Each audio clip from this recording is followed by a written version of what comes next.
The old school used to tell us that we should time the baby on the breast, that we should only breastfeed for about 10 minutes on the left and then 10 minutes on the right, and then the feeding is over. Sometimes they will tell us a different amount. They may say 15 minutes from between left and right. But the reality is that none of these are correct. We can never time breastfeeding session because every baby is nursing differently on the breast, and the time doesn't tell us anything about the amount of milk that the baby took or whether the child received the necessary amount for himself. A child who is very active on the breast and sucking well and positioned deeply and asymmetrically may be able to get more milk in 5 minutes than a child who is poorly attached, is sleepy and inactive will get in half an hour on that breast.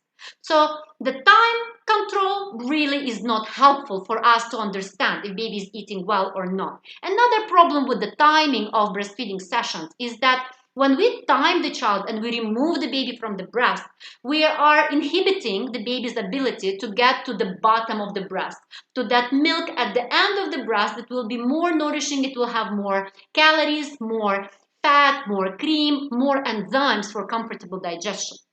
As you may have heard already from the videos about the hind milk and fore milk, as well as what affects the amount of fat in our milk, you already may know that at the beginning of the feeding, baby may be getting more of the watery milk that's also needed, but it will have less calories, less fat. And as the feeding progresses, the baby will be able to get more and more of the fattier, creamier milk.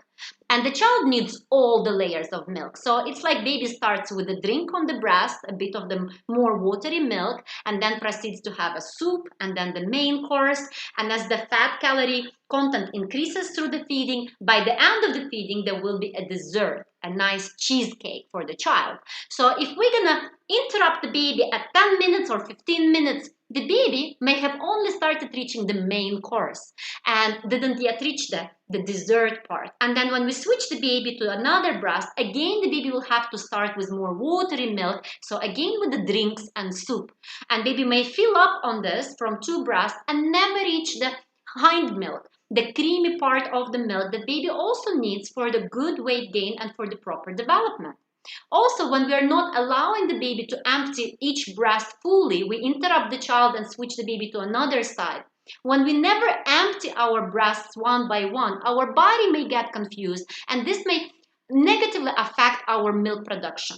So we may start reducing our milk production because the body thinks, well, the breasts are never emptied, so this milk is never needed.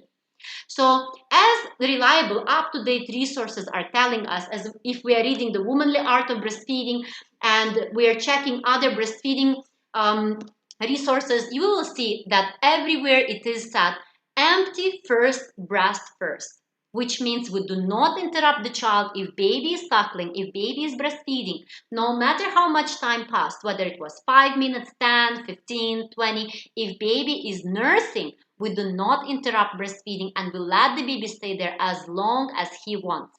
And when the baby lets go of the breast by himself, if he is still awake and interested, this is when we can offer the second breast. And for most babies, they get enough from 1 breast per feeding. And the next feeding, you can start with another side.